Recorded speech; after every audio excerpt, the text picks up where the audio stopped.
Flow state. Something that appears magical, mystical, and almost unattainable to us in the crowd when we're watching.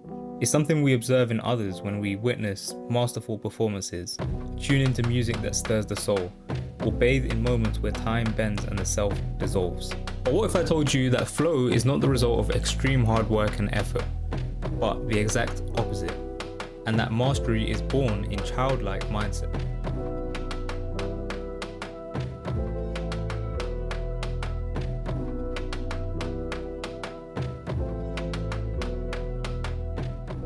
That is the secret behind elite performance that most people fail to communicate. When you look at post-match interviews of athletes or performers, they often attribute their success to hard work and grit.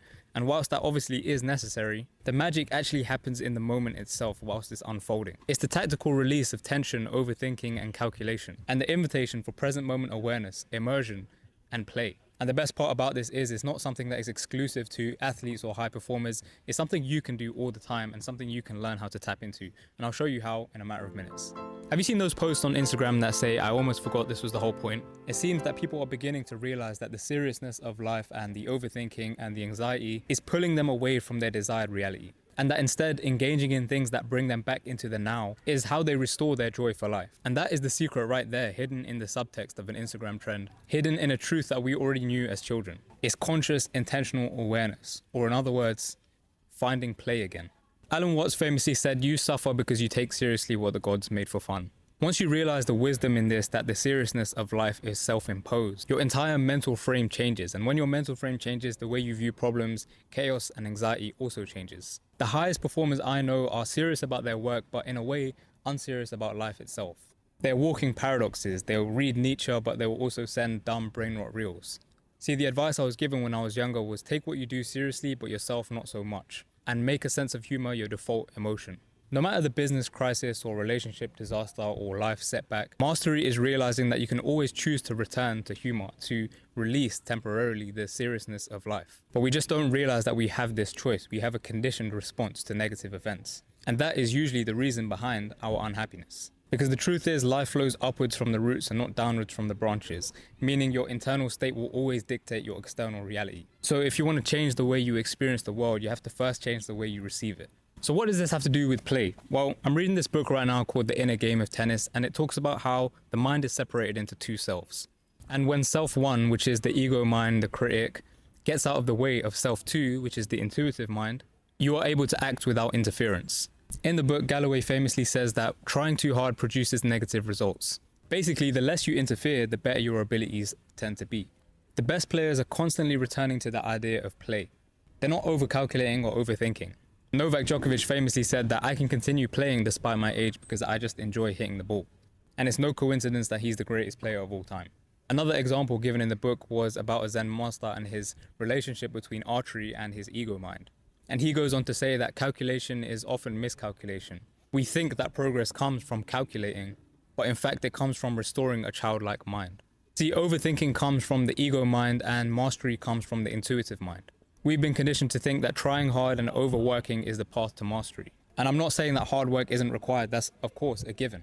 But what I am saying is to actually tap into the flow states that is going to make you the most quantum leaps in your work, you can't be in a state of overthinking and overcalculation. Your greatest works will come from surrendering to the idea of play. The biggest life hack I ever implemented was to find a career that felt like play to me but worked to others. Because if it feels like play, then consistency is never an issue, burnout is never an issue, and competition is irrelevant, because no one can beat you at being you. The irony is, when you're totally attached to the process and not to the outcomes, then life will bring you everything that you desire anyway. The moment you lose that playful energy is the same moment you feel out of alignment, and you fall back into the illusion of seriousness again. Nietzsche once wrote that maturity is to recapture the seriousness that a child has at play. When you look at a child, they are totally present moment aware. They're not thinking about anything else except what they're doing in that very moment. And I think there's a lot that we can relearn there if we choose to have the eyes to see it. One of my favorite books is The Creative Act. I find myself coming back to it over and over again by Rick Rubin. And it talks about this idea of art and play perfectly. Rubin says that art is a playground and making art is like play. Some of the most profound work emerges when we take on the spirit of a child, exploring without expectation. So play is the path through which the divine finds expression in form. And that's why I think just work hard is bad advice. The first piece of the puzzle in any endeavor or any pursuit is to figure out what to focus on. And you can only do that through experimenting aggressively and then finding and noticing those things that feel like play to you. So your only job then is to create the conditions for flow to arrive. Because clarity is not about knowing what you want to do with your life, it's about knowing what you want to do in the next week or the next day. By the way, if any of this message resonates and you're a high-level founder or creator or professional, stuck in loops of overthinking, mental chaos and inaction, I actually work one-to-one with high performers who want to create from flow and not force. If that sounds like you, I put together a secret video in the first link below that you can go and check out, and then you can apply to work with me one-to-one. If you're a right fit, then I'll contact you personally. But anyway, let me show you how to then play well. I read something recently that said your nervous system borrows the beliefs of those that you sit next to, and I couldn't agree more. Your body language literally changes when you're in play mode versus in serious mode. Being tense, screw-faced and tight-lipped is just a reflection of your inner energy. You have to take audit of your inputs and what outputs those are creating. That means what you read, what you watch, what you listen to, what conversations you have, and what friends you surround yourself with. I say it a lot, but the answers that you're looking for are probably in the silence that you're avoiding, because playful states won't come from overstimulation, but from the gaps in between. So to play well literally means to increase the frequency and the length of those gaps. In a recent episode of my show, my friend Roddy said, "See solitude as, oh, I'm being with myself," but no, you're not. You're tuning in to all the things that are unheard through the noise that's being created. And so this is like, thank you. Okay. So actually life can never be boring if you choose to live that way. As soon as I change that mindset, whenever people say they're bored, I'm like, what do you mean you're bored? And that, to me, 10 years ago, I would have been like, of course, like, I'm bored all the time. What do you mean? I want to have stimulation all the time. Of course boredom exists. But actually boredom exists when you choose not to turn ordinary into something extraordinary, which you have the ability to do every day. And it's the only way you can actually become aware of anything is by being with it. And so I actually think loneliness comes from lack of presence. The ability to not concentrate or feel like they've got connection to someone comes from lack of presence.